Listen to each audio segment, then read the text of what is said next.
Hello అండి. Hi. ఇవాళ early morning పిల్లలకైతే టిఫిన్ అయితే చేస్తున్నానండి. అందుకోసం ఫస్ట్ అయితే ఇడ్లీ పెడుతున్నాను. పిల్లలు ఇంకా లేయలేదండి. సో, కొద్దిగా చలిగా ఉంది కదా! చిన్న పిల్లలు ఇబ్బంది పడతారనేసి నేను ఇంకా లేపలేదు. సో, ఇక్కడైతే వాటర్ కూడా పెట్టేస్తున్నానండి. వాటర్ అయితే హీట్ అవ్వలేదు. ఇప్పుడే పెట్టేశానండి. ముందుగా అయితే ఇడ్లీ ప్రిపేర్ చేసుకుందాం అనేసి నేను నైటే ఇడ్లీ పిండిని అయితే నేను ప్రిపేర్ చేసి పెట్టానండి. చూడండి ఎంత బాగా పొంగిందో. కొద్దిగా ఇడ్లీ పిండిని అయితే నేను సపరేట్ చేసుకుంటున్నాను. మనము ఇడ్లీ పిండిని మినప్పప్పు ఒక కప్పుకి 4 కప్పులు ఇడ్లీ రవ్వను యాడ్ చేసుకుంటే చాలా స్మూత్గా చాలా బాగా వస్తాయండి హోటల్లో లాగా. సో ఇప్పుడైతే కొద్దిగా సాల్ట్ అయితే యాడ్ చేస్తున్నాను. అలాగే కొంచెం వంట సోడా కూడా యాడ్ చేసుకుంటే ఇడ్లీ అనేది చాలా బాగా స్మూత్గా ఉంటుంది. పిల్లలు కూడా తినడానికి చాలా బాగా ఇష్టపడతారు. బాగా మిక్స్ చేసుకోవాలండి. ఎందుకంటే వంట సోడా వేస్తాం కదా, సో అది అక్కడక్కడ మనకు కరిగిపోకుండా గడ్డల్లాగా ఉన్నట్లయితే మనకు అక్కడ ఎల్లోగా చాలా కొంచెం స్మెల్ అనేది వస్తుందండి. సో అందుకనేసి మనం నీట్గా మిక్స్ చేసుకోవాలి. ముందుగానే ఇడ్లీ ప్లేట్స్కి ఆయిల్ అనేది అప్లై చేసి పెట్టాను. లేకపోతే మనం తీసుకునేటప్పుడు నీట్గా రావు. అందుకనేసి నేను ఆయిల్ అయితే అప్లై చేస్తాను. చూడండి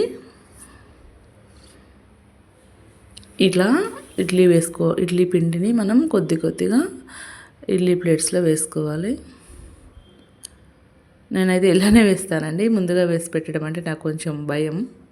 హ్యాండ్స్ అనేది కాలిపోతాయేమో అనేసి కొంచెం ఇట్లనే పెట్టి వేసేస్తాను. కొంతమంది ముందుగా పెట్టేసి స్టాండ్ను పెట్టేస్తారండి ముందుగా వేసేసుకొని. నేను ఇలానే వేస్తాను. పెట్టడం కాలుతుందేమో చేతులు అనేసి. సో చూడండి లాస్ట్ ప్లేటు అది కూడా వేసేస్తున్నాను. ఇది వచ్చేసండి ఇడ్లీ కుక్కర్ కదా, ఒక 10 మినిట్స్లోనే అయిపోతుందండి. విజిల్ వస్తుంది. చాలా ఫాస్ట్గా ఇడ్లీ అనేది అయిపోతుంది. ఈ లోపల పిల్లల్ని కూడా లేపేస్తాను. వాటర్ కూడా బాగా హీట్ అయిపోయాయి. చూడండి ఇక్కడ వచ్చేసి నేను చింతకాయ పచ్చడి అండి. ఇది చింతకాయ మా అమ్మమ్మ వాళ్ళ సైడ్ ఎక్కువ పెడతారు. సో ఇదైతే మా మరదలు ఇచ్చిందండి నాకు. తన ఊరి నుండి తీసుకొచ్చింది.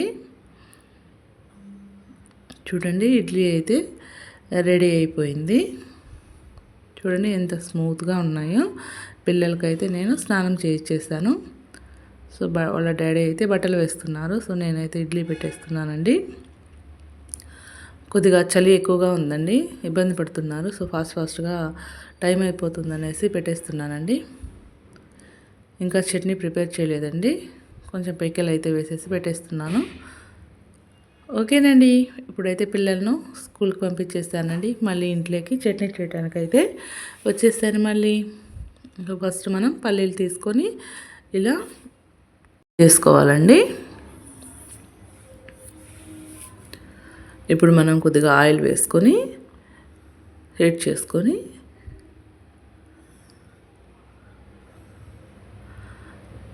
ఫ్రై చేసుకోవాలి. పచ్చిమిర్చి వేసుకొని ఫ్రై చేసుకోవాలండి. పచ్చిమిర్చి వేస్తూనే చూడండి ఎలా స్మోక్ వచ్చేస్తుందో. సో వెంటనే నేనైతే లిడ్ అయితే క్లోజ్ చేసేసాను.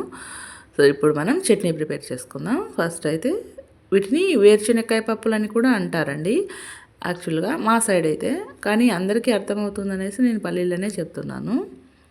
పల్లీలను తీసుకుందాం.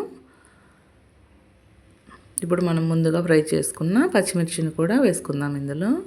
యాక్చువల్గా ఇది రోట్లో చేసుకుంటే చాలా టేస్ట్ వస్తుందండి. నా దగ్గర అయితే రోల్ లేదు, అందుకనేసి నేను మిక్సీలోనే వేస్తాను. కొద్దిగా అల్లం ముక్క కూడా, ఇది చిన్న టిప్ అండి, చాలా టేస్టీగా ఉంటుంది. ఎప్పుడు మీరు యాడ్ చేయకపోతే ఒకసారి అయితే ట్రై చేయండి, చాలా టేస్టీగా ఉంటుంది. ఆనియన్స్ కూడా వేసాను. సో గట్టి చట్నీ అండి ఇది. మనకు బండి పైన కానీ పక్కన హోటల్లో దొరుకుతుంది కదా గట్టి చట్నీ ఇడ్లీలోకి, అది ప్రిపేర్ చేస్తున్నాను. ఇవైతే శనగలండి, వైట్ శనగలు. కొన్ కొంతమంది వచ్చేసి పుట్నాల పప్పు అని కూడా అంటారు కదా, అవి చట్నీ కోసం. చట్నీ అయితే నేను మిక్సీ పట్టేశానండి. తిరగమాత అయితే పెట్టేస్తున్నాను. ఫస్ట్ కొద్దిగా ఆయిల్ వేసుకొని అందులో కొంచెం మినపప్పు వేసుకోవాలి, ఆవాలు, కరివేపాకు కూడా వేసుకోవాలండి. కొద్దిగా కరివేపాకు, ఎండుమిర్చి కూడా యాడ్ చేసుకుందాము. సో చూడండి, చాలా టేస్టీగా ఉంటుంది తిరగమాత వేసుకుంటే. మార్నింగ్ అండి, టుడే ఎర్లీ మార్నింగే లేచేసాను, పిల్లలకి స్కూల్ టైం అయిపోతుందనేసి. సో అమ్మ వాళ్ళ కోసం, మా హస్బెండ్కి అయితే గట్టి చట్నీ చాలా ఇష్టం అండి. ఇంకా వాళ్ళ కోసం అయితే ఈ చట్నీ ప్రిపేర్ చేస్తున్నాను. చూడండి, హోటల్ స్టైల్లో చాలా టేస్టీగా ఉంటుందండి. ఒకసారి తప్పకుండా ట్రై చేసి మీకు నచ్చితే మీకు ఎలా కుదిరిందో నాకైతే కామెంట్ చేయండి ప్లీజ్. మీరు ఫస్ట్ చూస్తున్నట్లయితే మా channel, please subscribe my channel అండి. మరిన్ని వీడియోస్ కోసం నాకు సపోర్ట్ చేస్తారని ఆశిస్తున్నాను. ఫైనల్లీ నేను ఇప్పుడైతే కాఫీ పెట్టుకుంటున్నానండి. ఇంటి పనులన్నీ చేసేసాక కాఫీ అయితే పెట్టుకుంటాను. నాకు కాఫీ అంటే చాలా చాలా ఇష్టం అండి. సో నేను కాఫీ పెట్టుకుంటుంటే మా హస్బెండ్ వచ్చేసి నాకు కావాలన్నారు. సో తనకు కూడా యాడ్ చేశాను మిల్క్. సో ఇద్దరి కోసం అయితే కాఫీ పెడుతున్నానండి. అంతే కదండి, ఆడవాళ్ళు అంటే ఇంటి పనులన్నీ చూసుకున్నాకే మన పని. సో ఫైనలీ కాఫీ అయితే రెడీ అయిపోయింది. మా హస్బెండ్కి అయితే కాఫీ ఇచ్చేస్తున్నానండి. ఓకే, బాయ్ అండి.